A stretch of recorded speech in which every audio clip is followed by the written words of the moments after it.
कस्तूरीतिलकं ललाटपटले वक्षस्थले कौस्तुभम् नासाग्रे वरमौक्तिकं करतले वेणुकरे कङ्कणम् सर्वांगे हरिचन्दनं सुललितं कंठे च मुक्तावली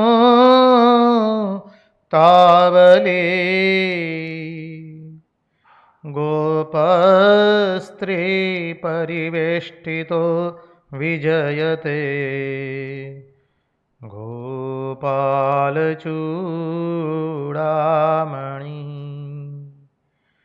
गोपालचूडामणि।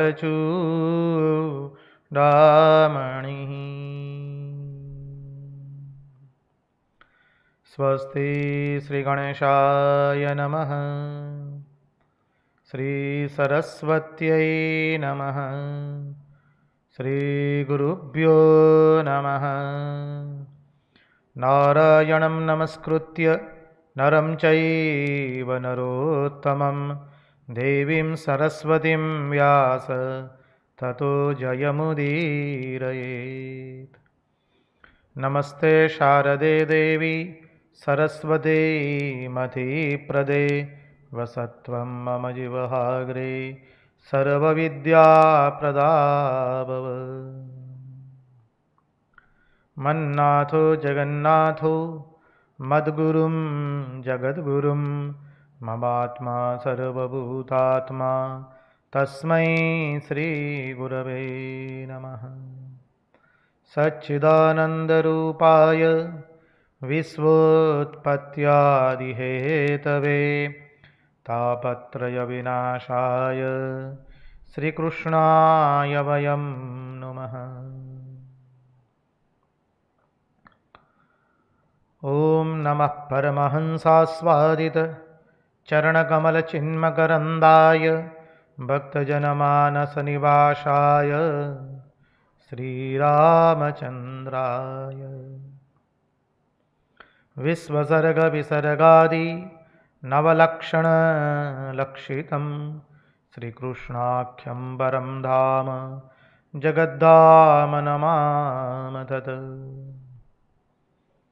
ॐ स्थापकाय च धर्मस्य सर्वधर्मस्वरूपिणे अवतारवरिष्ठाय रामकृष्णाय ते नमः। मुखं करोति वाचालं पङ्गुं लङ्घयते गिरिं यत्कृपात्महं वन्दे परमानन्दमाधवम्। कृष्ण कन्हैया लाल की जय। भक्तवत्सल भगवान की जय। वृंदावन विहारी लाल की जय। भागवत भगवान की जय। भागवत भक्त भगवान की जय। भगवान श्री राम कृष्ण देव की जय। ॐ नमो भगवते वासुदेवाय। नारायण नारायण नारायण नारायण। सर्वप्रथम हम पूज्यपाद स्वामी आदि भवानंद जी महाराज के चरणों में हमारे श्रद्धा सुमन अर्पित करते हैं, वंदन करते हैं। तत्पश्चात पूज्यपाद निखिलेश्वरन जी महाराज के श्री चरणों में हम हमारे श्रद्धा सुमन सह प्रणाम निवेदित करते हैं और उपस्थित पूज्यपाद प्रभु सेवानंद जी महाराज एवं अन्यान्य सन्यासी महात्माओं एवं विरक्तों के चरणों में श्रद्धा सुमन सह हमारे प्रणाम निवेदित करते हैं। इस दृश्य श्राव्य माध्यम से जो कोई भी इस भागवत रसामृत का रसपान कर रहा है, उन सब के हृदय में निवासित उस अनंत अखंड अविनाशी परब्रह्म परमात्मा को मुहुर मुहुर वंदन करके आइए हम भागवत भगीरथी में अवगाहन करें।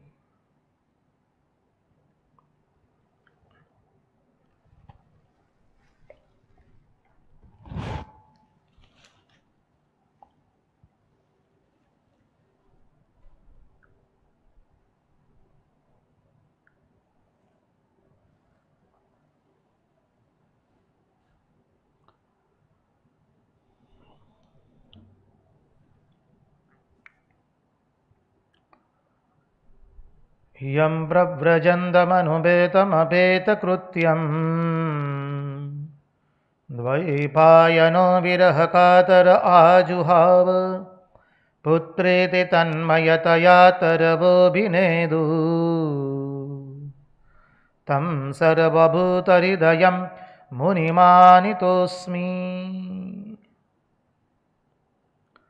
कृष्णाय वासुदेवाय हरये परमात्मने प्रणतक्लेशनाशाय गोविन्दाय नमो नमः।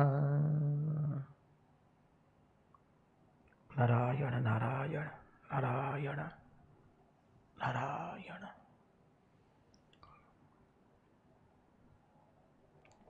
जिज्ञासु ने जिज्ञासा प्रकट की है, महाराज राजसूय यज्ञ के अंदर में जो पांडवों ने स्तुति की अद्भुत, धर्मराज युधिष्ठिर ने भगवान की जो स्तुति की और सब लोगों ने जिस तरह से भगवान का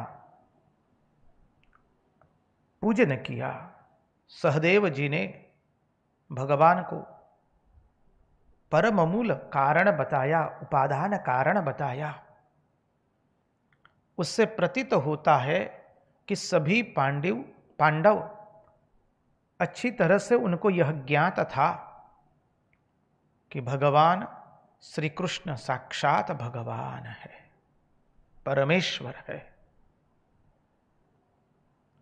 तो फिर भगवान ने अर्जुन को क्यों पसंद किया अपने मुख्य कार्य के लिए?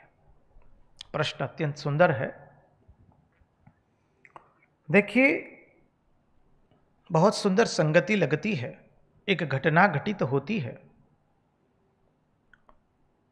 श्री कृष्ण सब समय अर्जुन अर्जुन करते रहते थे। द्वारिका में बैठे हैं, अर्जुन अर्जुन करते रहते हैं। एक दिन माता रुक्मणी से रहा नहीं गया।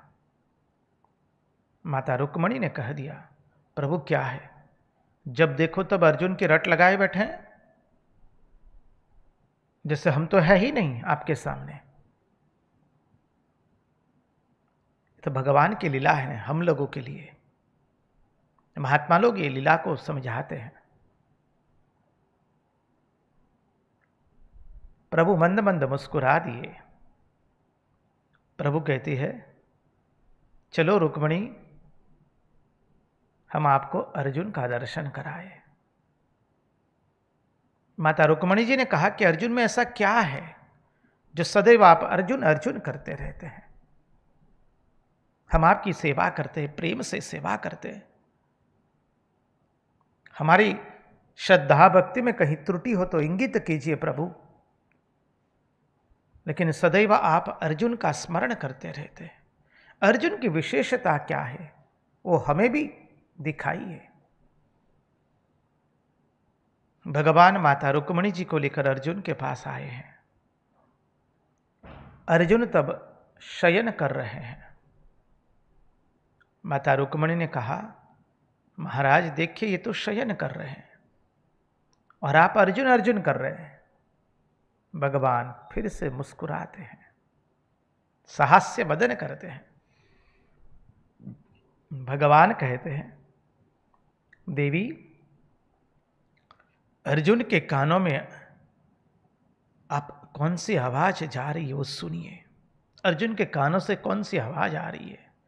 हा कृष्ण, हा कृष्ण, हा कृष्ण। अर्जुन के हृदय पर आप कान लगाइए, कौन सी आवाज निकलेगी, कहिए हा कृष्ण हा कृष्ण।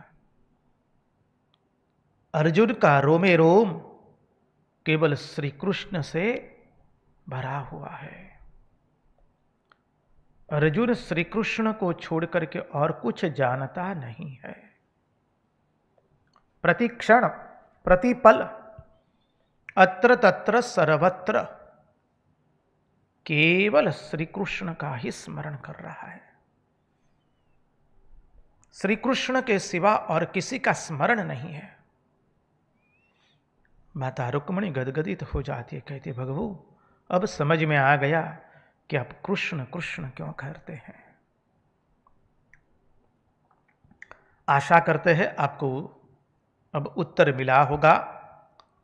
तत्वार्थ दृष्टि से और भी कभी देखने का प्रयास करेंगे, भगवान अर्जुन को क्यों पसंद करते हैं।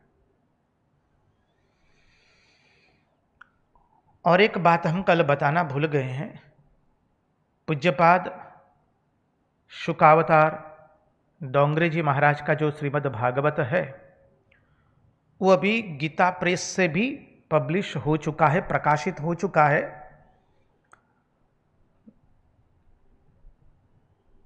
दो 2018 के अर्धकुंभ में जब हम प्रयाग गए थे, प्रयाग के महाराज ने हमको आशीर्वाद दिए, बोले कि तुम आओ और हमारे रामकृष्ण मठ प्रयाग के जो कैंप लगा है, जो हमने शिविर रखी है अर्धकुंभ में, उसमें तुम भागवत करो। तो उस वक्त हमने देखा कि गीता प्रेस की दुकान पर पूज्यपाद शुकावतार डोंगरे जी महाराज का भागवत हिंदी में उपलब्ध हो चुका है भाषांतर के साथ। आप लोग गीता प्रेस की दुकानों से या ऑनलाइन जो देते हैं वहां से भी आपको मिल जाएगा। तो आइए चले अब हम परमहंस शिरोमणि भगवान सुखदेव जी के चरणारविंद में बैठ करके भगवान का आगे का एक अद्भुत प्रसंग सुनने जा रहे हैं।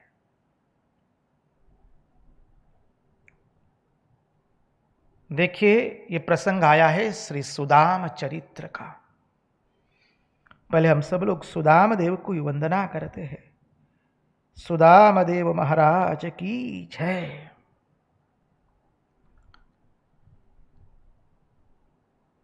सुदाम देव का नाम है श्रीदाम। भगवान का एक बाल सखा भी था व्रज में, उसका नाम भी श्रीदाम ही था। वह श्रीदाम यहां नहीं है। ये तो भगवान के गुरुकुल के सखा है। और ये श्री सुदाम देव सुदामापुरी अर्थात हमारे गुजरात के द्वारिका के पास जो पोरबंदर है वह सुदामापुरी वहां निवासित थे। अधिभूत रूप से वो वहां पर निवासित थे सुदामापुरी के अंदर में। आज भी वहां पर जाएंगे तो सुदामा मंदिर वहां पर है। और हमारे युगाचार्य स्वामी विवेकानंद जी महाराज भी पोरबंदर में 6 माह से अधिक समय रुके थे। वहीं पर उन्होंने पाणिनि व्याकरण भी सीखा था, फ्रेंच भाषा भी सीखी थी। और वहाँ पर उनको एक अद्भुत ज्ञान का खजाना मिला था शंकर पांडुरंग पंडित के माध्यम से। आज वहाँ पर हमारे रामकृष्ण मिशन का एक सुंदर शाखा केंद्र है। वहाँ के अध्यक्ष भी पूज्यपाद आत्मदीपानंद जी महाराज है। उनका तो हम पर बहुत स्नेह है एवं आशीर्वाद है। इस बार जब गुजरात आना हुआ था तो उन्होंने ही कहा कि नहीं तुम पोरबंदर में आओ, बहुत दिनों से बुला रहे थे, सुयोग नहीं मिल रहा था। इस बार गए और भागवत का चिंतन हुआ। तो यह पोरबंदर वह सुदामापुरी है जहां पर अधिभूत रूप से यह लीला हुई है।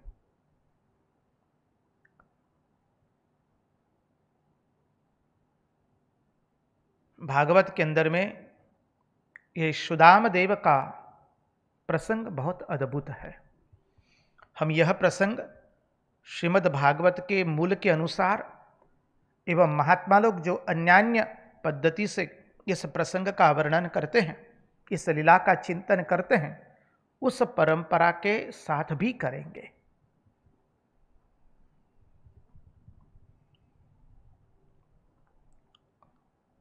देखिए, भगवान की अनेक लीलाओं का चिंतन हुआ है।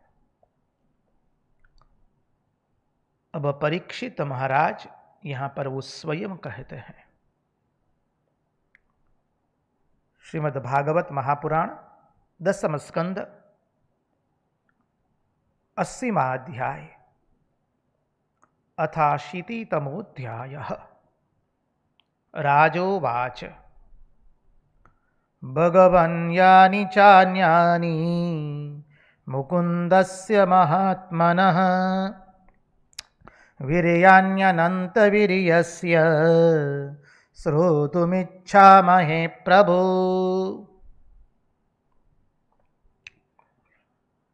भगवन् यानि चान्यानि मुकुन्दस्य महात्मनः। राजा परीक्षित ने परमहंस शिरोमणि भगवान शुकदेव जी से पूछा है, भगवान की शक्तियां अनंत है, भगवान की लीलाएं भी अनंत है। हरि अनंत, हरि कथा अनंता।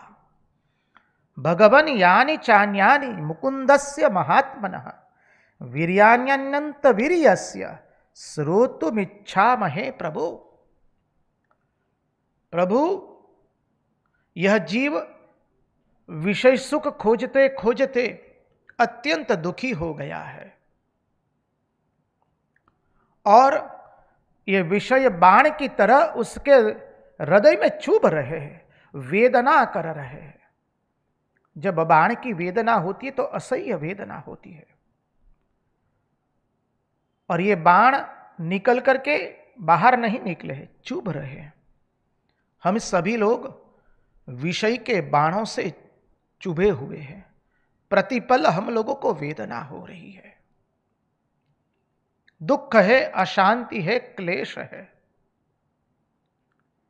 इसमें ऐसा कौन सा रसिक होगा प्रभु, ऐसा कौन सा जीव होगा जब जीव को वासना का ये बाण लगा है, चुभा है। ऐसा कौन सा रसिक होगा प्रभु जो आपकी इस अनंत रसमयी गुणमयी भक्ति को वर्धन करने वाली लीला से वो विमुख हो जाए।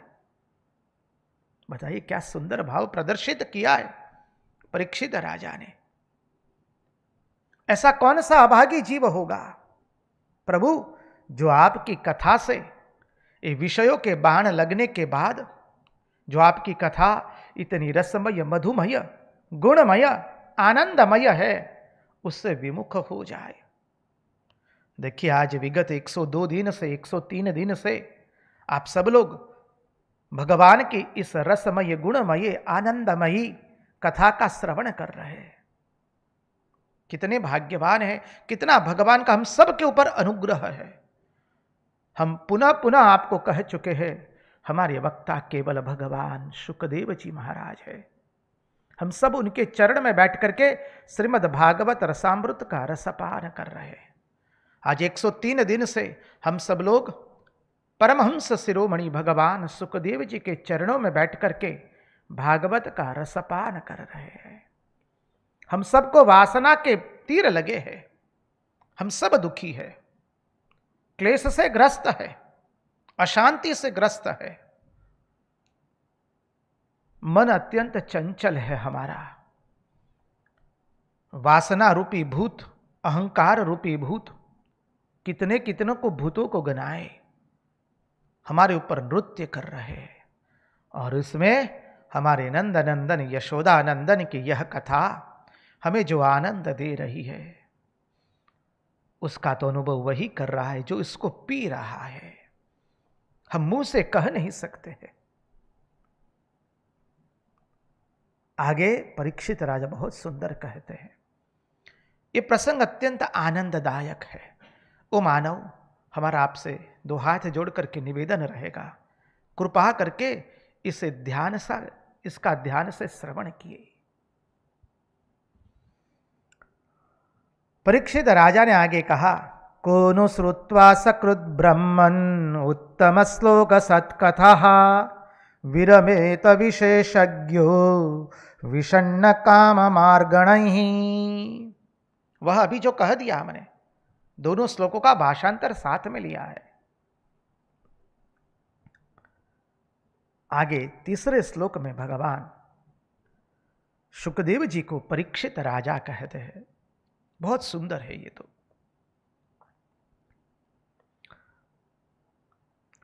सवाज्ञया तस्य गुणान् गुणिते करौ च तत्कर्म करौ मनश्च स्मरेद् वसन्तं स्थिरजङ्गमेषु शृणोति तत्पुण्यकथाः सकर्णः। सावाग यया तस्य गुणान् गृणीते करौ च तत्कर्म करौ मनश्च। अरे जो वाणी भगवान का स्मरण करे वही वाणी सच्ची वाणी है। सावाग यया तस्य गुणान् गृणीते करौ च तत्कर्म करौ मनश्च। जो हाथ भगवान की सेवा के अंदर में उपयुक्त हो, भगवान की सेवा जिस हाथ से हो वही हाथ सच्चे है, वही मन सच्चा मन है, वही मन पवित्र मन है, वही मन है जो भगवान का स्मरण किया करे। स्मरेद वसंतम स्थिरजंगमेषु शृणोति तत्पुण्य कथा सा कर्णः।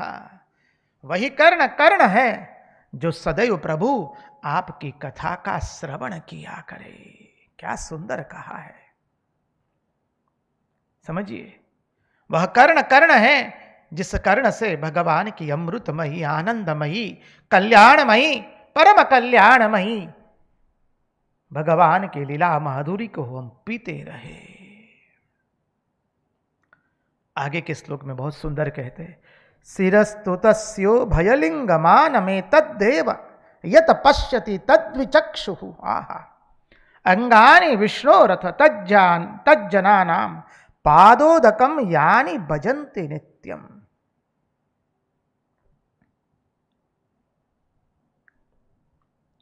शिरस्तु तस्यो भयलिंगमानमेतद् एव यत् पश्यति तद्विचक्षुः।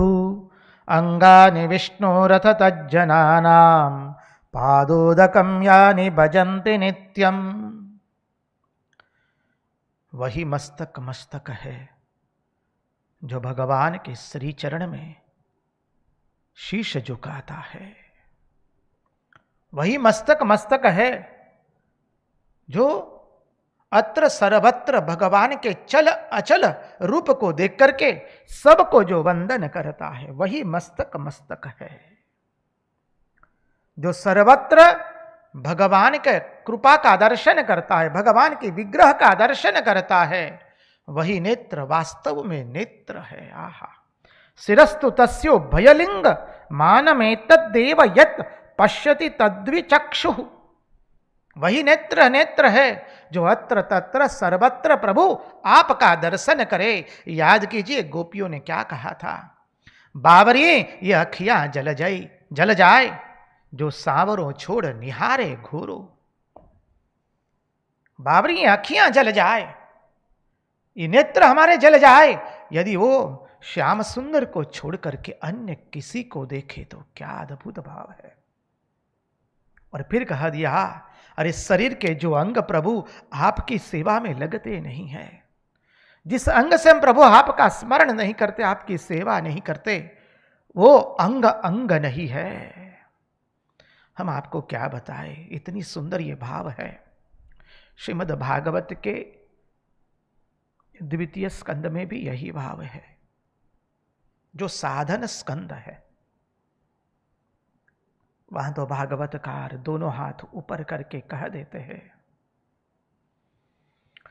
वह जीवा जो भगवान का नाम स्मरण न करे वो तो मेढक का आवाज करती है। वह नेत्र जो भगवान के दर्शन न करे वो तो मयूर पिच्छ है। वह हाथ जो भगवान की सेवा में उपयुक्त न हो वो तो हाड़ पिंजर के हाथ है। वह पांव जो भगवान के तीर्थ में जाकर के दर्शन न करे, भगवान के लिए दौड़े नहीं, वह पांव तो वृक्ष के थड़ है। क्या बताए, महात्माओं ने कितनी अनेक विध रीत से इस अद्भुत प्रसंग का निरूपण किया है। अब यहां पर परीक्षित राजा ने बहुत सुंदर कहा है, भगवान की इतनी लीलाएं सुन ली। अब परीक्षित राजा ने कहा है, हे परमहंस शिरोमणि भगवान शुकदेव जी, अब आपको भगवान की जो लीला पसंद हो वो आप सुनाइए। अब परीक्षित राजा ने कोई प्रश्न नहीं किया है आगे की लीला सुनने के लिए। कहा कि हे भगवान, अब आपको जो अत्यंत प्रिय लगती हो भगवान की लीला, उसका श्रवण कराइए। और हमारे परमहंस शिरोमणि भगवान सुखदेव जी महाराज शुकताल के अंदर में मां गंगा जी के घाट पर परीक्षित राजा को अद्भुत सुदाम चरित्र सुना रहे हैं। और सुदाम चरित्र का प्रारंभ किया है श्री शुकदेव भगवान ने। श्री शुक उवाच, कृष्णस्यासीत् सखा कश्चित् ब्राह्मणो ब्रह्मवित्तमः, विरक्त इंद्रियार्थेषु प्रशांतात्मा जितेन्द्रियः। क्या सुंदर वर्णन किया है।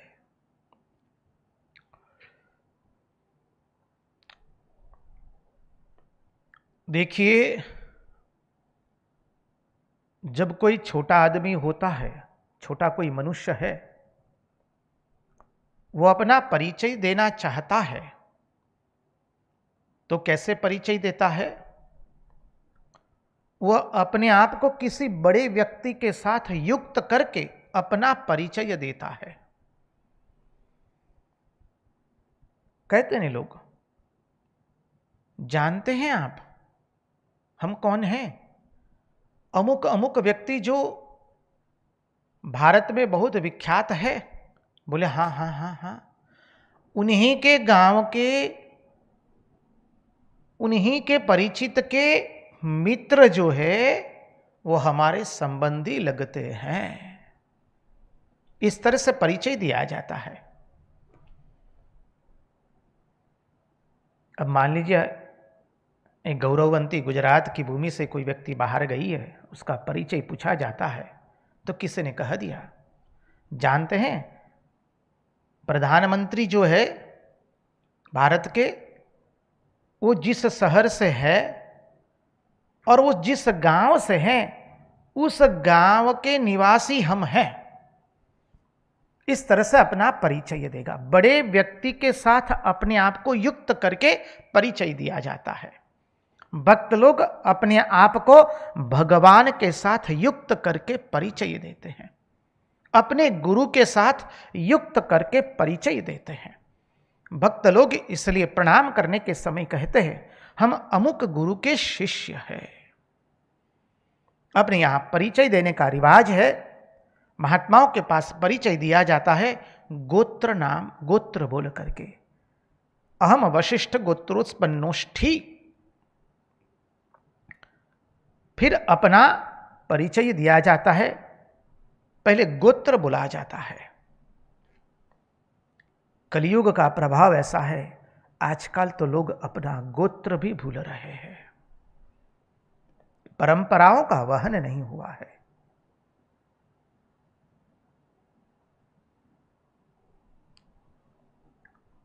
तो यहां पर शुकदेव जी महाराज सुदाम देव का परिचय कैसे दे रहे हैं वो समझिए।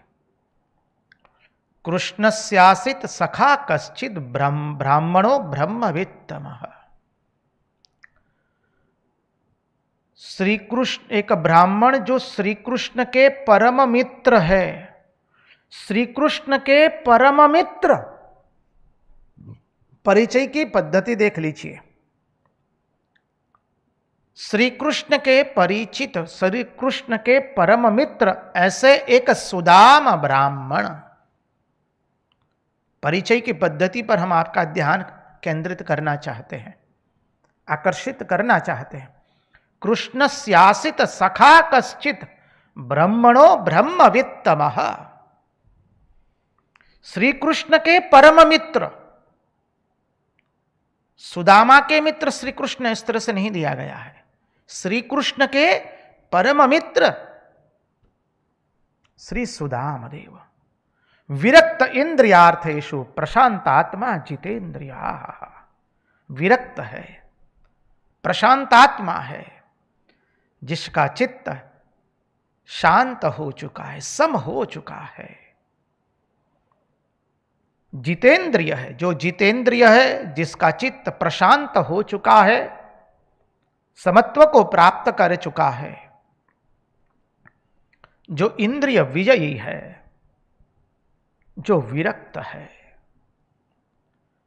सुदाम देव का परिचय यदि एक पंक्ति में देना है तो इतना ही दे सकते हैं। श्री सुदाम देव श्रोत्रिय ब्रह्मनिष्ठ है, ब्रह्म ज्ञानी है। ऐसे सुदाम देव ब्राह्मण को हम पुनः पुनः वंदन करते हैं। भगवान को ब्राह्मण अत्यंत प्रिय है।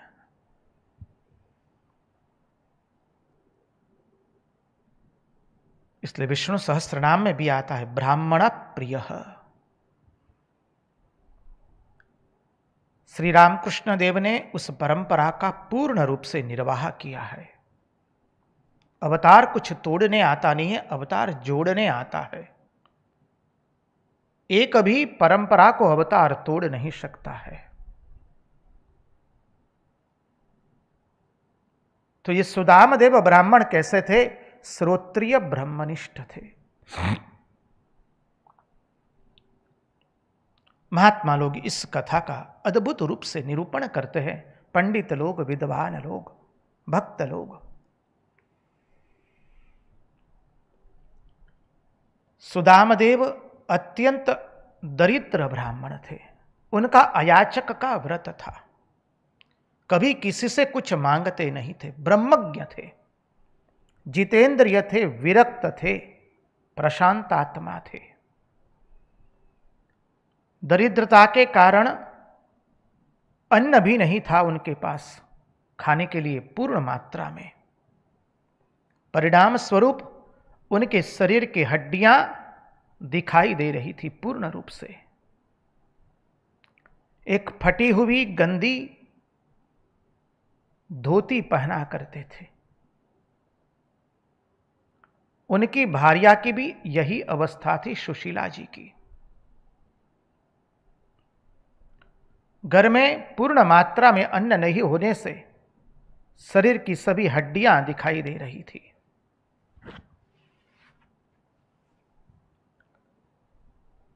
सुदामदेव उनका अयाचक का व्रत है, विरक्त है।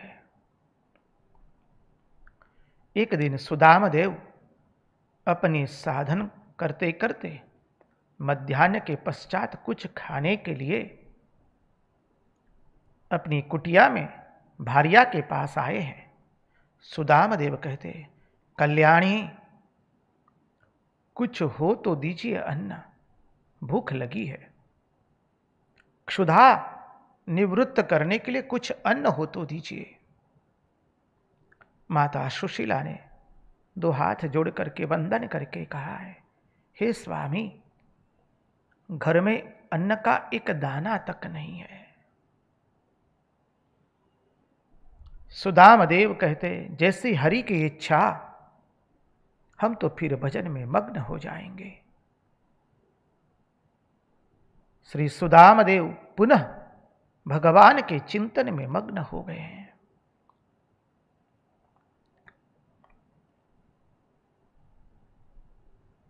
दूसरे दिन फिर सुदामदेव आए हैं। भार्या से कहते, कल्याणी क्षुधा निवृत्ति के लिए कुछ है अन्न? माता सुशीला ने वंदन करके फिर वही उत्तर दिया है। स्वामी आज अन्न का एक कण भी नहीं आया है। हमारे सुदाम देव ब्राह्मण फिर से पुनः हरिभजन में प्रवृत्त हो जाते हैं। उनके लिए हरिभजन से निवृत्ति और प्रवृत्ति है ही नहीं, सतत भगवान नाम स्मरण जहां चल रहा है। एक श्वास भी ऐसा नहीं है जिस श्वास में हमारे द्वारिकाधीश का स्मरण न करते हो। भगवान अपने भक्त को बिना खाए रहने नहीं देते हैं। भगवान से सुदाम देव का दुख देखा नहीं जाता है। इस सुदाम देव कैसे है? गांठ में बांधे नहीं, मांगन में सकुचाए। गांठ में बांधे नहीं, मांगन में सकुचाए। पीछे पीछे हरि फिरे, को भूखा न सोऊ। पीछे पीछे हरि फिरे, को भूखा न सोए। भगवान स्वयं जिनके लिए अपने मस्तिष्क पर सब कुछ वहन करके लेके आते हैं। देखिए, महाभारत के टीकाकार पूज्यपाद नीलकंठाचार्य जी महाराज, उनकी घटना संभवतः आप लोग जानते होंगे। पूज्यपाद नीलकंठाचार्य जी गीता के श्लोकों का अध्ययन कर रहे थे। अनन्यास चिंतयन्तो माम ये जना पर्युपासते, तेषाम नित्यभियुक्तानाम योगक्षेमम वहाम्यहम्। वहाम्यहम् शब्द पर उनको शंका गई। अपनी बुद्धि से वहाम्यहम् शब्द को उन्होंने लाल शाही से निकाल करके वहां पर लिख दिया ददाम्यहम्। भगवान अपने भक्त के लिए कुछ देते हैं। अब भगवान भक्त के लिए अपने सर पर कुछ वहन करके लेके आए, वो उनके मस्तिष्क में बैठ नहीं रहा था।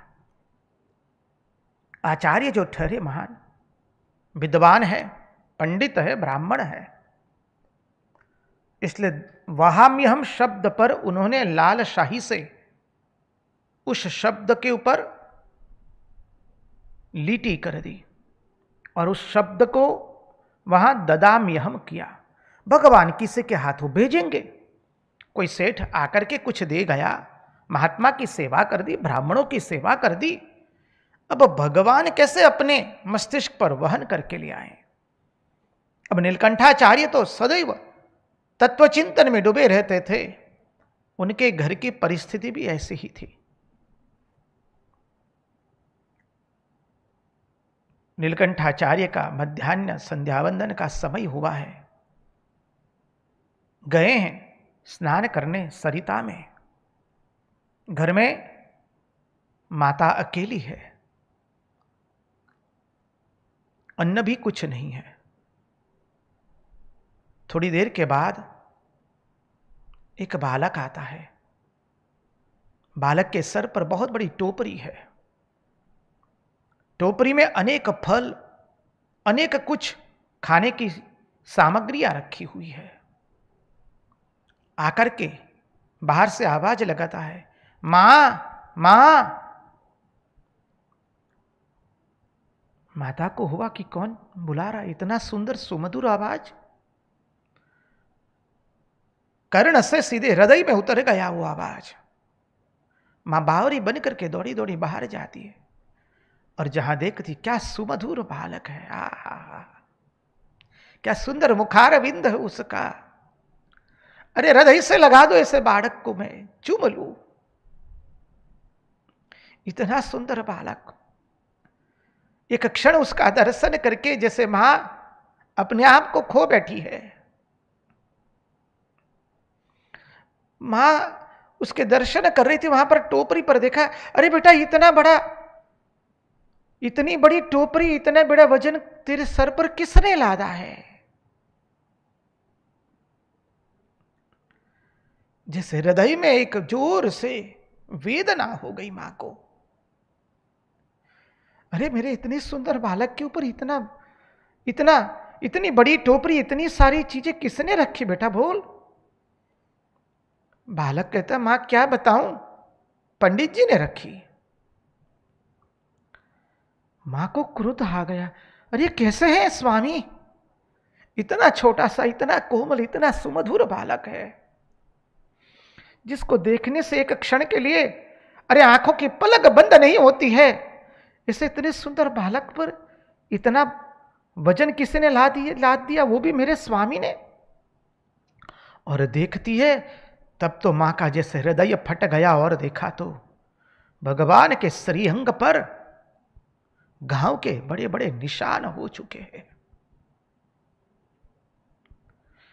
मां कहती है, बेटा तुम्हारे इतने सुकोमल अंग पर इतनी ईजा पूछाने वाला कौन है, किसने तुम्हें ये घाव दिए हैं? बालक ने कह दिया, मां पंडित जी ने दिए। अब तो मां से रहा नहीं गया, मां कुछ समझी नहीं। बालक ने कह दिया, मां पहले ये सामान तो भीतर रखो, भगवान की लीला समझिए। मां ने कैसे भी टोपरी भीतर रखी, तब तक तो बालक गायब हो गया है। पंडितानी क्रुद्ध होकर के बैठ गई है घर में।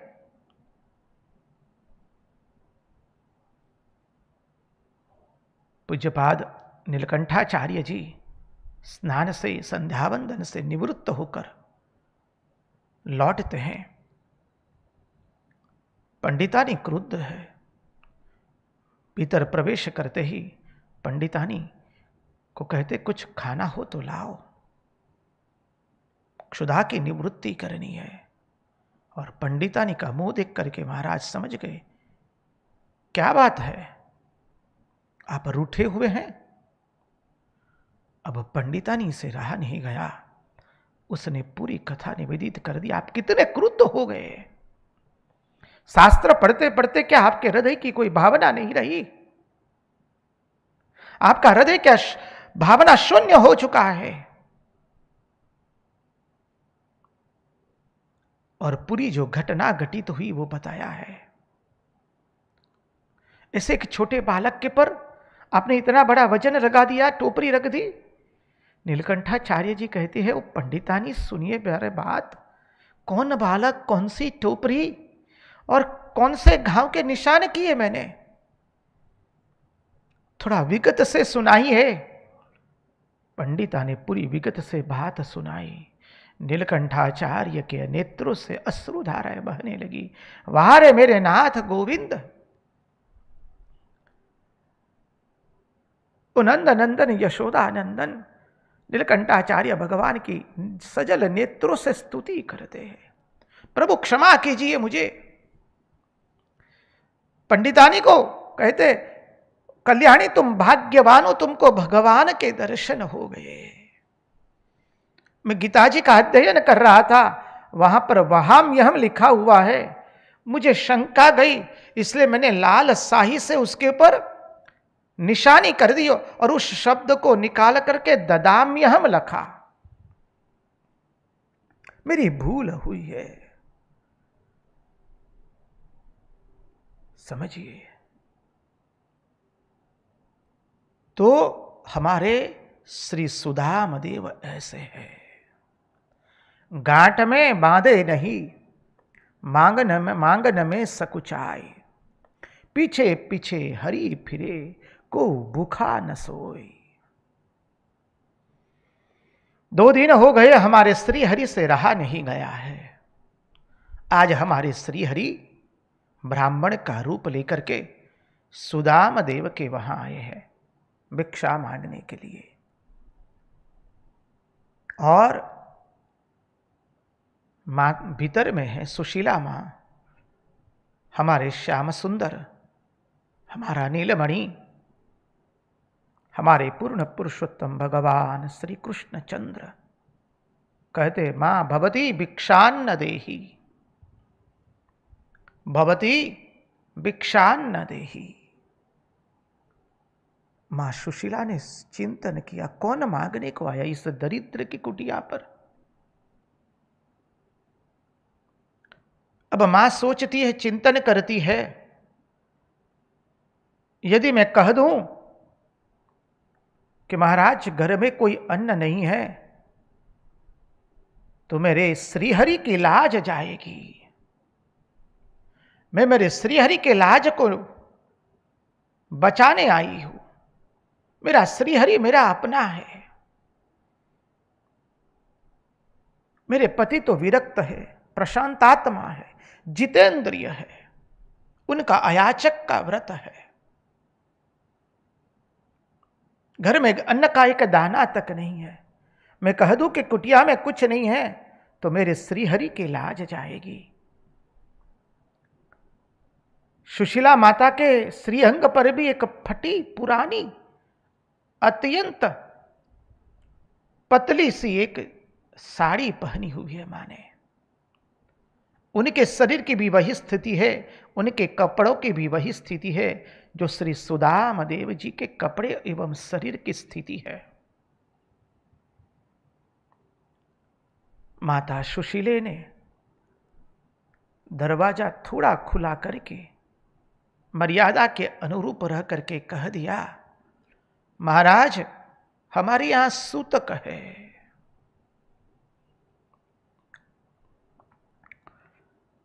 हमारे श्याम सुंदर जो ब्राह्मण के वेश में आए, उन्होंने कहा, माही कौन सा सूतक लगा है, जन्म का या मृत्यु का। माता सुशीला को हुआ कि ये कौन है इतना पूछने वाला। जन्म का और मृत्यु का सूतक इतना विस्तार से क्यों पूछ रहा है। माई ने संकोच के साथ माता सुशीले ने कह दिया, महाराज जन्म का सूतक लगा है। अब मां क्या जवाब दे। मां ने जवाब देते हुए कह दिया, महाराज जब से इस घर में आई हूं सूतक लगा है और लगता है कि मेरे जीवन के अंतिम श्वास तक ये सूतक चलता रहेगा। हमारे श्याम सुंदर जो ब्राह्मण के वेश में आए हैं समझ गए। हमारे श्याम सुंदर ने कह दिया, माई आप एक काम क्यों नहीं करती। आपके स्वामी के सखा स्वयं द्वारिकाधीश है। आप अपने स्वामी को द्वारिकाधीश के पास क्यों नहीं भेजती है। वो तो ब्राह्मणों की वंदना करते हैं, ब्राह्मणों प्रिय है, उनका जो कोई भी शरण लेता है द्वारिकाधीश सब कुछ उनके लिए दे देते हैं। और तो क्या कहे, द्वारिकाधीश स्वयं को दे देते हैं। मां ने ये सुना। मां ब्राह्मण के वेश में आए हमारे श्याम सुंदर को कहती है, क्यों इस ब्राह्मण की मस्करी कर रहे हैं आप। दरिद्र व्यक्ति का कोई मित्र नहीं होता है। बनी बनी के हजार होते हैं, जब बनी बिगड़ जाती है तब सब दुश्मन हो जाते हैं। बनी बनी के हजार होते हैं, जब बनी बिगड़ जाती है तब बनी के दुश्मन हो जाते हैं सब। हमारे श्याम सुंदर ने कहा, माई मैं सत्य कहता हूं, द्वारिकाधीश आपके स्वामी के मित्र है, सखा है। द्वारिकाधीश ने वहां से विदाई ली है ब्राह्मण के रूप में। आज भगवान से रहा नहीं गया है, इसलिए भगवान स्वयं ब्राह्मण का वेश लेकर के आए हैं।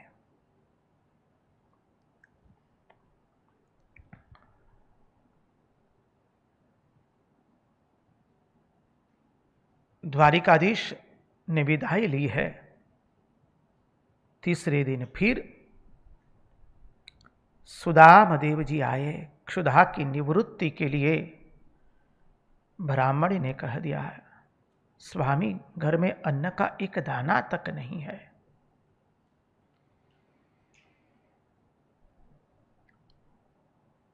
सुदामदेव फिर से भगवत भजन करने जा रहे। मां ने एक बात पूछ ली, स्वामी मुझे आपसे कुछ बात करनी है, पूछनी है। सुदामदेव कहते, कल्याणी पूछो।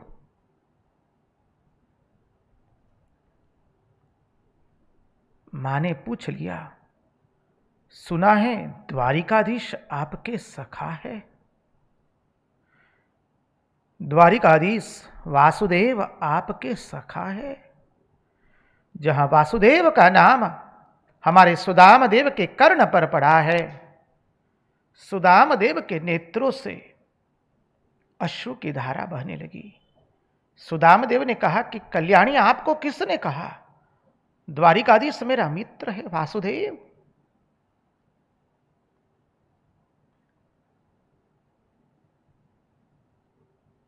सुशीला मां ने कहा, मैंने सुना है द्वारिकाधीश आपके मित्र है। पुनः पुनः कहा। तब सुदामदेव ब्राह्मण ने कहा, हां कल्याणी, इस दरिद्र का जीवन में केवल एक ही मित्र है, वो है द्वारिकाधीश वासुदेव।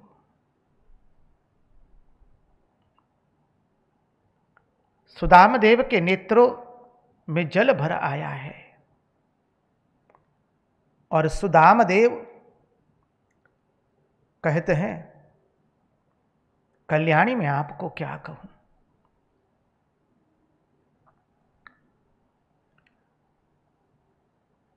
मैं जन्म से ही दरिद्र हूं। सांदीपनी गुरुकुल में विद्याभ्यास के लिए गुरु के चरणाश्रित हुआ हूं। एक दिन पाठ मुखस्थ न होने के कारण गुरुदेव ने वन में समिधा लाने के लिए भेजा है। समिधा लेने गया हूं। अनेक समिधियां इकट्ठी की है। अपने पीठ पर लाद करके आ रहा था। कल्याणी, इतने में आकाश में काले बादल छा गए। मूसलाधार वर्षा होने लगी। बिजलियां चमकने लगी। चारों ओर घोर अंधेरा हो गया।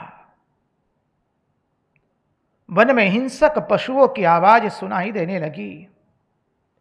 मैं द्रुत वेग से गुरुकुल की ओर अग्रसर हो रहा था। कल्याणी मार्ग में रास्ता नहीं दिखाई दे रहा था। सोच रहा था, अब हिंसक पशुओं की ऐसी आवाज आ रही है, आज निश्चित कोई पशु मेरा भक्षण कर लेगा। एक तरह से अच्छा भी लगता था, अच्छा होगा, इस दरिद्रता से मुक्ति पालूंगा। कल्याणी अधिक क्या कहूं। जब लकड़ियों की भारी, समिधा की भारी उठा करके ले आ रहा हूं, रात्रि के उस अंधकार में जब बिजली की चौंध चमक रही थी, वन में से एक ऐसा कांटा कंटक चुभ गया। मेरे तलवों में चुभ करके पूरे पांव के बाहर निकल गया। जोर से इतनी वेदना हुई है। मैंने सर्वस्व छोड़ करके मधुसूदन को पुकारा है। इतनी वेदना हुई है, रक्त की धाराएं छूट गई है।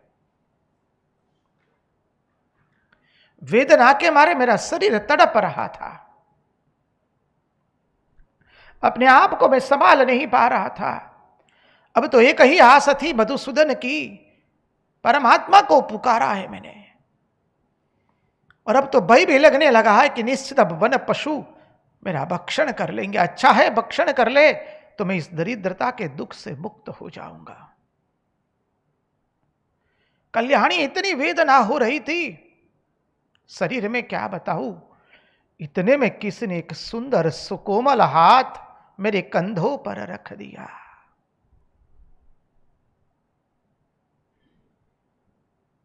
कल्याणी, जब उस हाथ का स्पर्श हुआ तो मेरे हृदय के अंदर में जितनी वेदना थी वो सब वेदनाएं शांत हो गई है। ऐसा स्पर्श आज तक मुझे जीवन में कभी किसी का नहीं हुआ था कल्याणी। बाद में कितना सुकोमल आवाज आई है, मेरे मित्र। हा हा हा, इस अभागे का भी कोई मित्र हो सकता है? इस दरिद्र व्यक्ति का भी कोई मित्र हो सकता है? मेरे कर्णों ने प्रथम बार यह शब्द सुना था मित्र का। कल्याणी, मैं क्या कहूं, मेरा हृदय द्रवित तो हो गया। मुझे मित्र कहकर संबोधन करने वाला कौन इस जगत में है? कल्याणी, जहां मैंने मस्तिष्क ऊपर करके देखा, क्या सुंदर सुमधुर स्वरूप था। वंशी विभूषित करान नवनीरदाबात पीतांबरात अरुणबिंबपलादरुष्ठात् पूर्णेन्दु सुंदर मुखात अरविंद नेत्रात् कृष्णात् परम किमपि तत्त्वम् अहं न जाने। कृष्णात् परम किमपि तत्त्वम् अहं न जाने।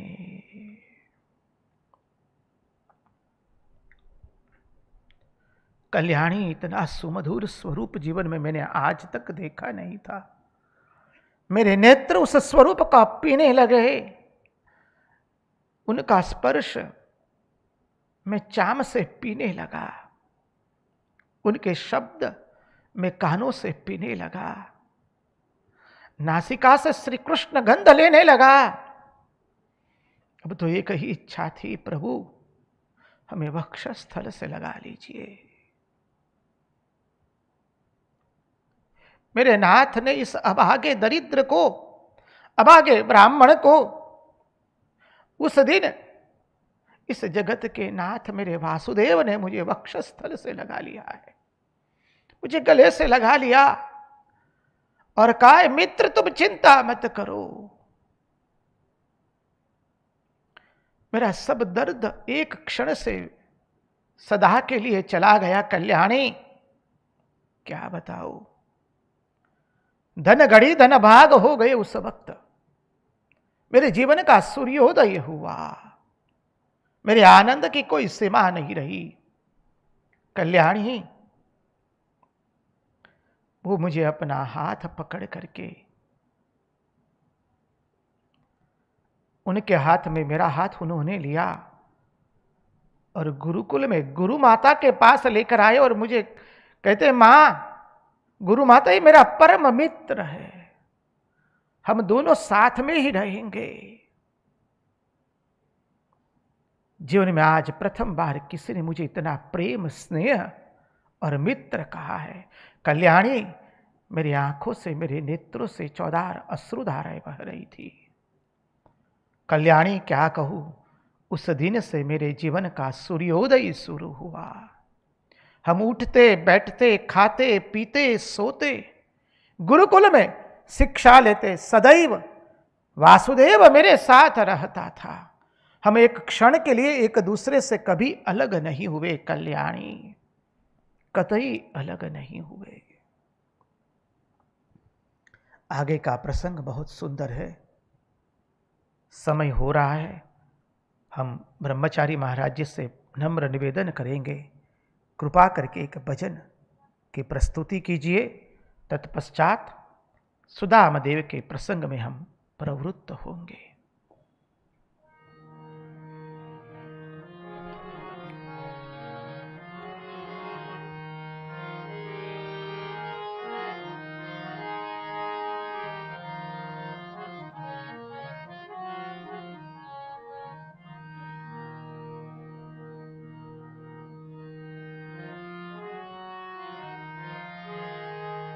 कैसे आऊं रे कन्हैया, कैसे आऊं मैं कन्हैया, तेरी गोकुल नगरी बड़ी दूर नगरी, दूर नगरी रे बड़ी दूर नगरी। कैसे आऊं मैं कन्हैया, कैसे आऊं मैं कन्हैया, तोरी गोकुल नगरी बड़ी दूर नगरी, दूर नगरी रे बड़ी दूर नगरी।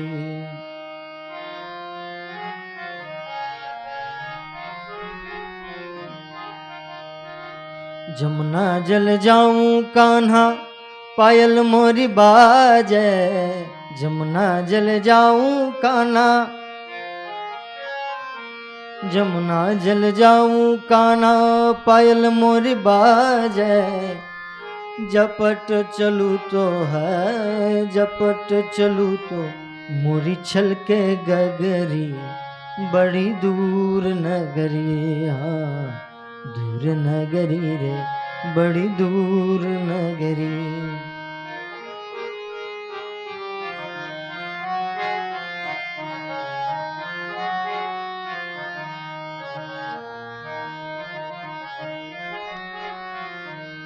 रात में आऊं तो कान्हा डर मोह लागे, रात में आऊं तो कान्हा, रात में आऊं तो कान्हा डर मोह लागे। दिन को आऊं तो, दिन को आऊं तो देखे सारी नगरी, बड़ी दूर नगरी, दूर नगरी रे बड़ी दूर नगरी, हाँ दूर नगरी रे बड़ी दूर नगरी।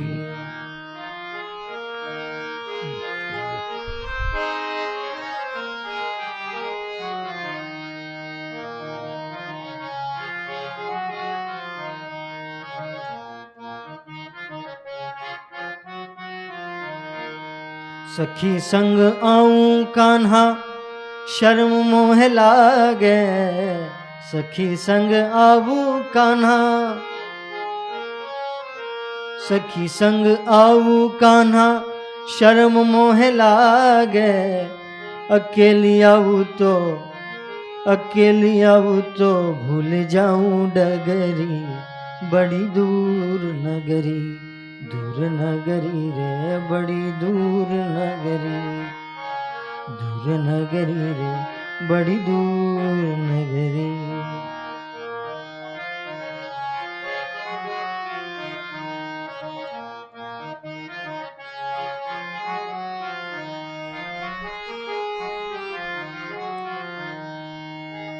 तेरी नगरी में काना चोर बसत है, तोरी नगरी में काना, तेरी नगरी में काना चोर बसत है। लूट लेवरे मोरी, लूट लेवरे मोरी नथ चुनरी, बड़ी दूर नगरी, हाँ दूर नगरी रे बड़ी दूर नगरी।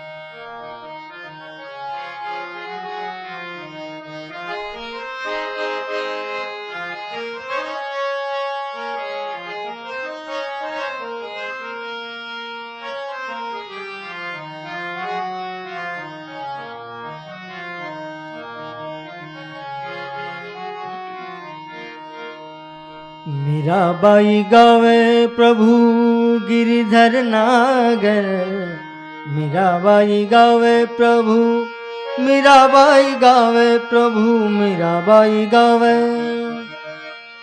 मीराबाई गावे, मीराबाई गावे प्रभु, मीराबाई गावे प्रभु गिरिधर नागर।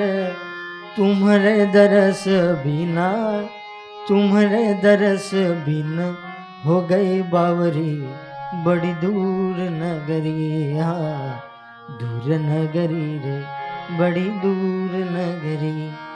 कैसे आऊं रे कन्हैया, कैसे आऊं रे कन्हैया, तोरी गोकुल नगरी बड़ी दूर नगरी, दूर नगरी रे, बड़ी दूर नगरी, दूर नगरी रे, बड़ी दूर नगरी, दूर नगरी रे, बड़ी दूर नगरी। कृष्ण कन्हैया लाल की जय। कृष्ण कन्हैया लाल की जय। तो आइए चले हम हमारे श्री सुदाम देव कह रहे, कल्याणी हम प्रति क्षण साथ में ही रहते थे। अरे कल्याणी, कई बार तो ऐसा हुआ है, तुम्हें क्या बताऊं। गुरुकुल में पाठ मुखस्त नहीं हुआ है।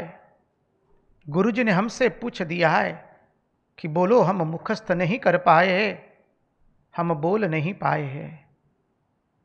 तो उस दिन हमारे वासुदेव ने भी पाठ नहीं मुखस्त किया है। उस दिन हमारे वासुदेव भी नहीं बोले हैं। न जाने मेरे लिए मेरा वासुदेव ने क्या कुछ नहीं किया। कल्याणी,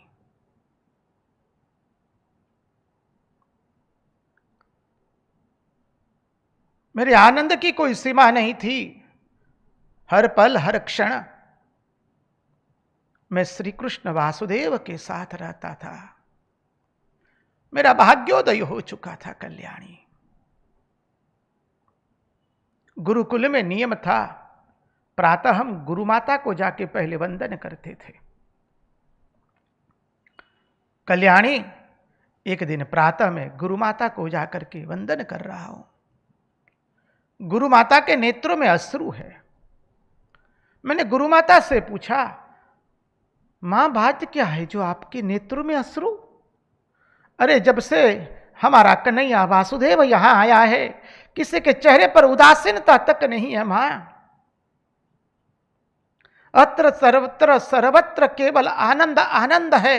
हम सब लोग परमानंद में डूबे हुए हैं मां।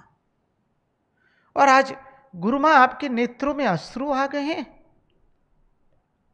मां बात क्या है, बताओ ना। मां चौधार अश्रुओं से रो रही है। मां के नेत्रों से अश्रुओं की धारा बह रही है। हमसे रहा नहीं गया। मां बताओ ना। मां ने रोते रोते कह दिया मुझे, सुदाम अब मैं तुम्हें क्या बताऊं। सुदाम, अब तुम्हारे दुर्दिन शुरू हो गए हैं। मुझे कुछ समझ में नहीं आया। मैंने गुरु माता को कहा, गुरु माता कुछ खोल करके बताइए, समझ में नहीं आ रहा है, बात को कुछ स्पष्ट कीजिए। गुरु माता ने अश्रुओं के साथ कहा कि सुदाम, तुम्हारा प्रिय सखा, हम सबका प्रिय श्री कृष्ण वासुदेव आज मथुरा गमन करने वाला है। कल्याणी, जहां मैंने ये सुना, मुझसे रहा नहीं गया। मैं विधाता को दोष देने वाला था, मुझसे रहा नहीं गया कल्याणी, कि मेरे श्री कृष्ण को मुझसे कोई अलग कर सकता है। मैंने कभी सोचा तक नहीं था कि मेरा वासुदेव के साथ से बिछड़ना होगा। कल्याणी, मुझे लगा सारा आकाश मेरे सर पर टूट पड़ा है। कल्याणी, दिन में मुझे अंधेरा दिखने लगा। धरती मेरे पांव से सरक रही थी। दूर देखा तो रथ को श्रृंगार हो रहा था। मैंने विधाता को कहा, वारे विधाता, इस दरिद्र ब्राह्मण के जीवन में एक सुअवसर आया आनंद का, वो भी तुम छीन रहे हो मुझसे।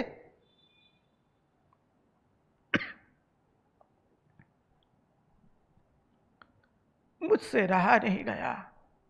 मैंने कह दिया कि मैं मेरे कन्हैया की विदाई नहीं देख सकता हूं, और कुछ भी देख लूंगा। मैं दौड़े दौड़े अरण्य में चला गया। अरण्य में जाकर एक वृक्ष के नीचे कल्पांत करने लगा। इस तरफ समय हुआ, मेरे वासुदेव का रथ तैयार हुआ है।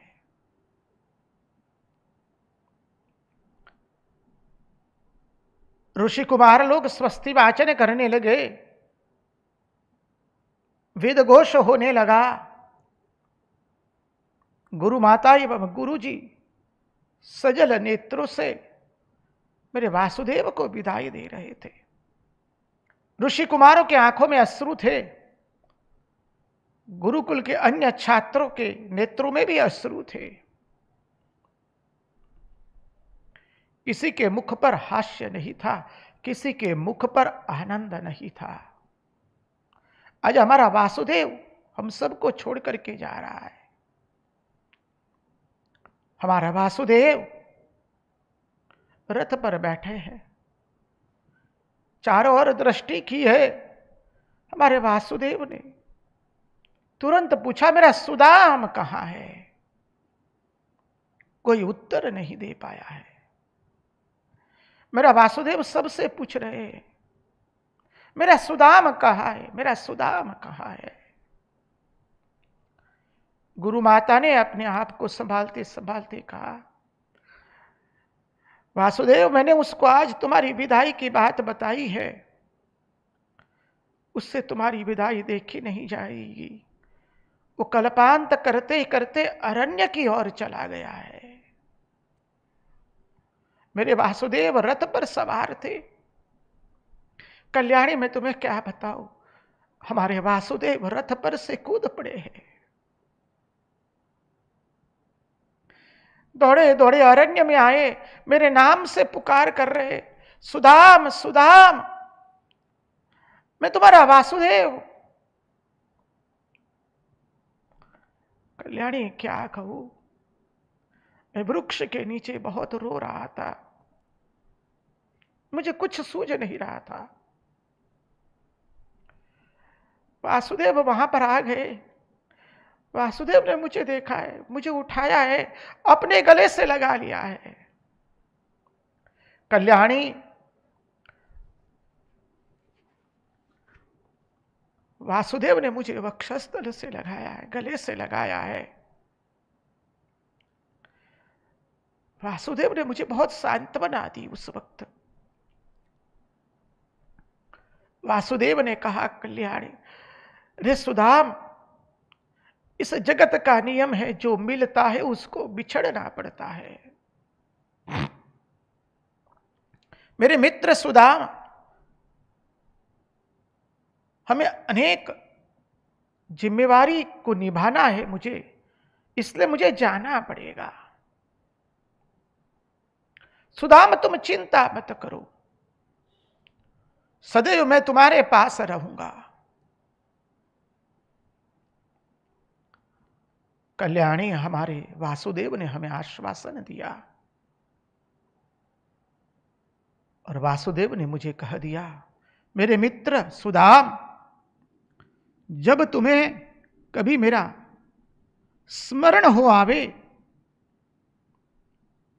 तो मुझे याद कर लेना, मैं तुम्हारे पास पहुंच जाऊंगा।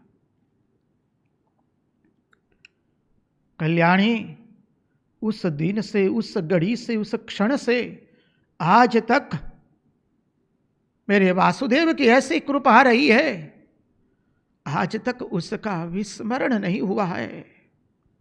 ये मेरे वासुदेव की अनंत अपार कृपा है, ये मेरे वासुदेव का मुझ पर अनुग्रह है।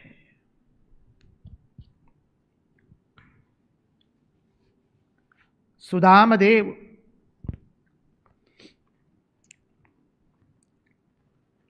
द्वारिकाधीश के साथ उनके संस्मरण कह रहे हैं। सुदाम देव के नेत्र अश्रुओं से भर चुके हैं, धरती गीली हो गई है। आज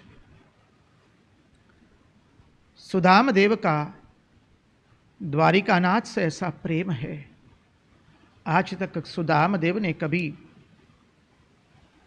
उनकी भार्या सुशीले से भी नहीं कहा है कि वो वासुदेव को कितना प्रेम करते हैं।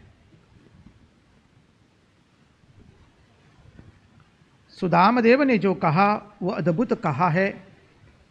सुदाम देव ने कह दिया माता सुशीला से, सुशीले कल्याणी, आज तक मुझे वासुदेव का कभी विस्मरण ही नहीं हुआ है।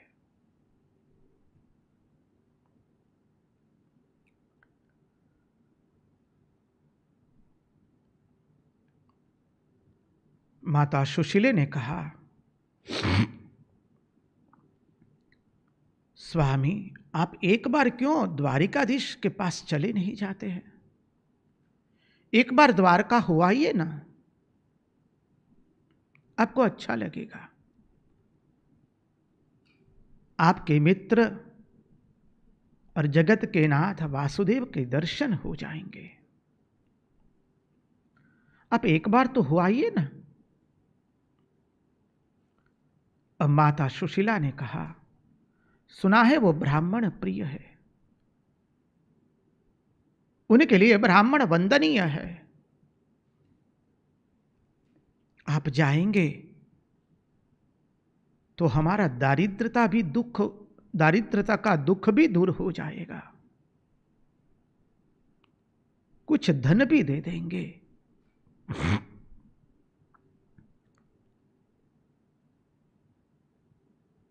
हमारे सुदाम देव ने कह दिया, सुशीले मैं मेरे वासुदेव को इसलिए प्रेम नहीं करता हूं कि मुझे कुछ उससे चाहिए, कतई नहीं। मेरे वासुदेव से जो इस तरह से प्रेम करे वो तो व्यापार करता है।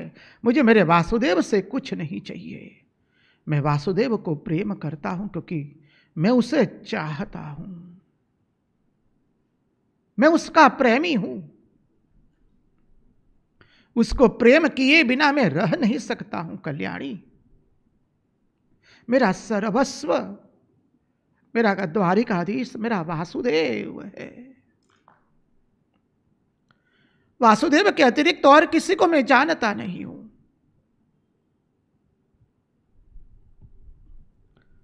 भागवतकार लिखते हैं, प्रथम स्कंद में ही आता है, वासुदेव परम धाम वासुदेव परम तपः वासुदेव पराधर्मो वासुदेव परा गतिः। परम धाम एकमात्र वासुदेव है, वही तप है जो वासुदेव की प्राप्ति के लिए किया जाए। वही धर्म है जो वासुदेव के प्रति हो। वही गति है जब हम वासुदेव की ओर अग्रसर हो जाए। द्वारिकाधीश की जय।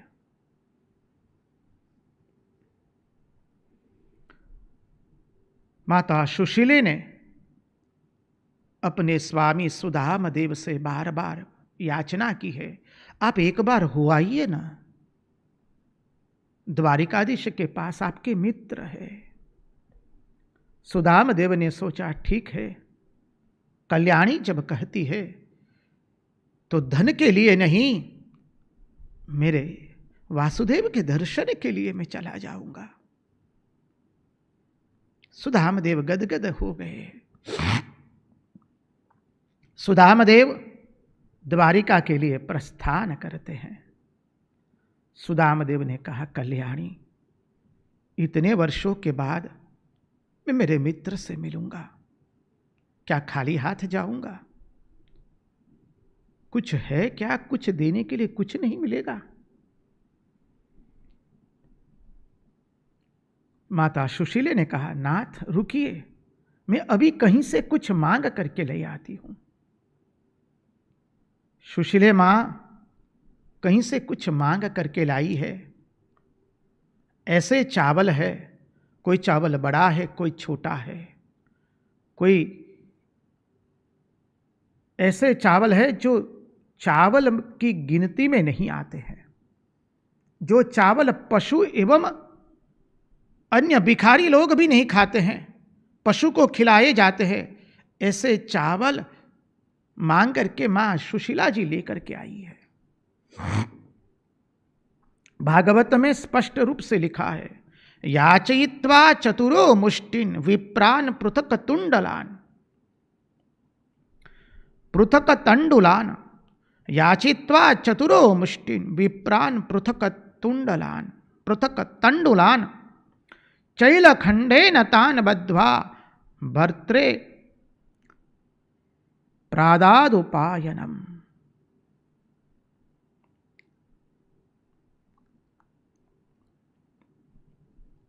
मां ने अपनी फटी हुई जीर्ण शीर्ण साड़ी में से एक कटका किया और वो मुट्ठी चावल उसमें बांध दिए, और मां ने बहुत कस के गांठ मारी है इस बार, ताकि सुदामदेव से वो गांठ छूटे नहीं। ऐसी कस के गांठ बांधी है मां ने। सुदामदेव द्वारिकाधीश के पास जाने के लिए तैयार हुए हैं। कृशकाय देह है, देह के अंदर में सभी हड्डियां दिखाई दे रही है। अंग पर एक फटी हुई मैली सी जीर्ण शीर्ण धोती पहनी है। ब्राह्मण का शरीर है, मुखारविंद पर तेज तेज है, प्रशांत चित्त है, जितेंद्रिय है।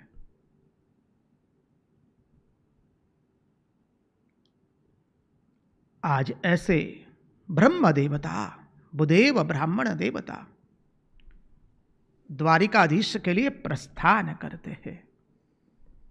ब्राह्मण उसी का नाम है जो सर्वश्रेष्ठ विद्या के लिए सर्वस्व का त्याग करे।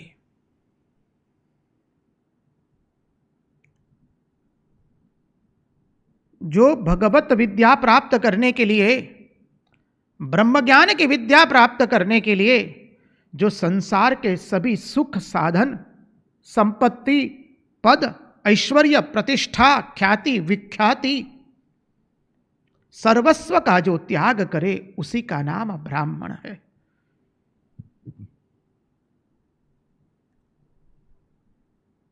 जिसके लिए ब्रह्म ज्ञान ही सर्वोच्च है, ईश्वर का ज्ञान ही जिसके लिए श्रेष्ठ है, और उस ज्ञान को प्राप्त करने के लिए जो सर्वस्व का त्याग करे, उसका नाम ब्राह्मण है। क्षत्रिय के लिए पद सर्व से श्रेष्ठ होता है। क्षत्रिय अपनी सत्ता के लिए सर्वस्व का त्याग करता है, कुटुंब का त्याग करता है, राज्य का त्याग करता है, ब्रह्म विद्या का भी वो त्याग करता है। जो अपनी सत्ता के लिए सर्वस्व का त्याग करे, उसका नाम क्षत्रिय है। वैश्य के लिए धन ही सर्वस्व होता है। जो धन के लिए ब्रह्म विद्या, सत्ता सबका त्याग कर दे, वह है वैश्य। वैश्य के लिए आप कहते हैं मनी इज द पावर, क्षत्रिय के लिए पावर इज द मनी।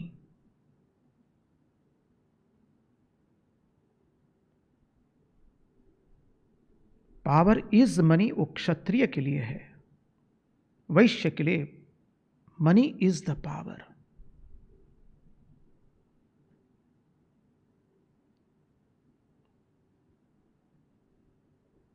शूद्र सेवा के लिए सर्वस्व का त्याग करता है, ब्राह्मण ब्रह्म विद्या के लिए सर्वस्व का त्याग करता है।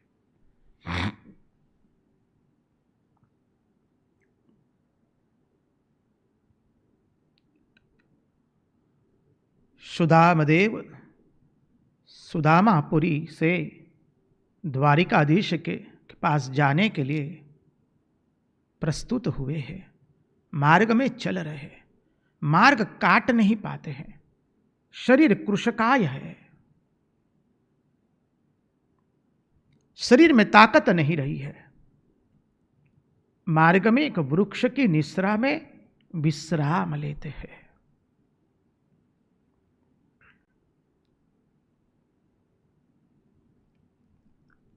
देखिए, मूल भागवत में भी कहीं पर लिखा नहीं है कि सुदामदेव कब सुदामपुरी से द्वारिकानाथ के पास पहुंचे।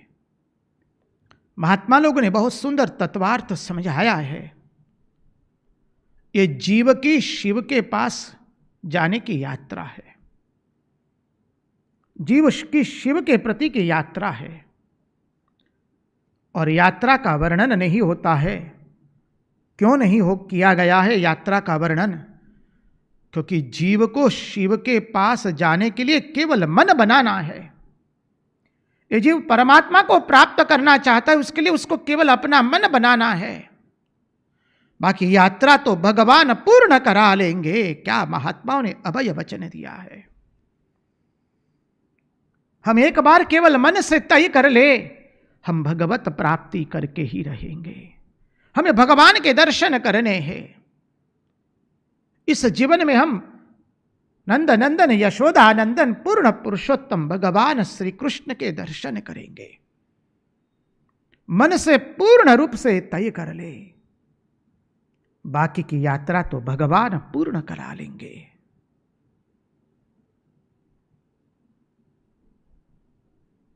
सुदामदेव वृक्ष की निश्रा में विश्राम ले रहे हैं। भगवान ने योग माया को आदेश दिया है, या देवी सर्वभूतेषु।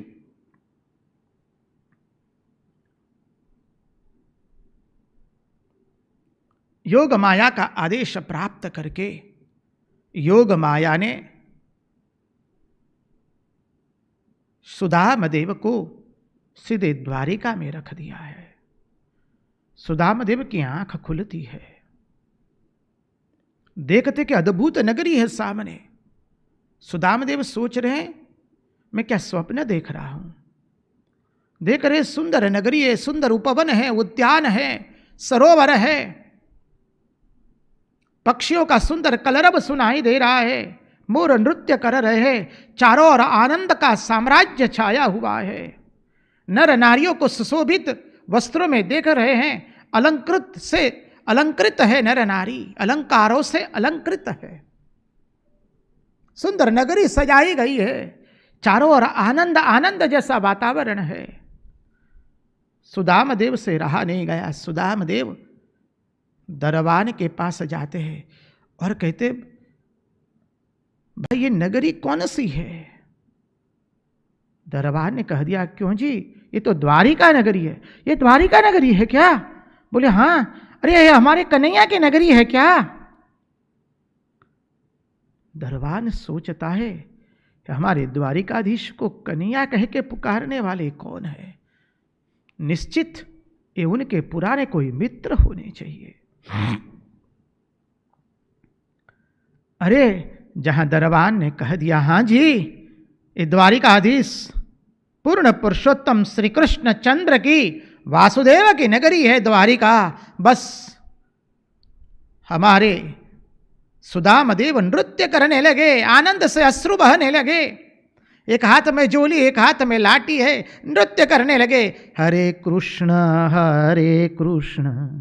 कृष्ण कृष्ण हरे हरे, हरे राम राम राम हरे हरे, हरे कृष्ण कृष्ण कृष्ण हरे हरे, हरे राम राम राम हरे हरे, हरे कृष्ण कृष्ण कृष्ण हरे हरे, हरे राम राम राम हरे हरे। दरबार ने पूछा, महाराज क्यों नृत्य कर रहे, कितना आनंदित हो रहे? बोले, मेरे कन्हैया की नगरी है, मैं आनंद में उसको सब कुछ दे देता हूं, मेरे पास जो कुछ है वो मैं उसके पर न्यौछावर कर देता हूं। मेरे कन्हैया की नगरी कितनी सुंदर है। आगे बहुत सुंदर प्रसंग आता है। ये प्रसंग सुदाम देव का चरित्र कल देखेंगे, बाकी का आज उन्हीं की वाणी उन्हीं के चरणों में अर्पित करते हुए भगवान से प्रार्थना करते हुए, प्रभु हमारे मन की मति गति और रति आपके चरणों में बनी रहे। कृष्ण कन्हैया लाल की जय, भक्तवत्सल भगवान की जय, वृंदावन बिहारी लाल की जय, द्वारिकाधीश की जय, रणछोड़ राय की जय, सब संदन की जय, सब भक्तन की जय। ओम नमः पार्वती पदये हर हर महादेव हर।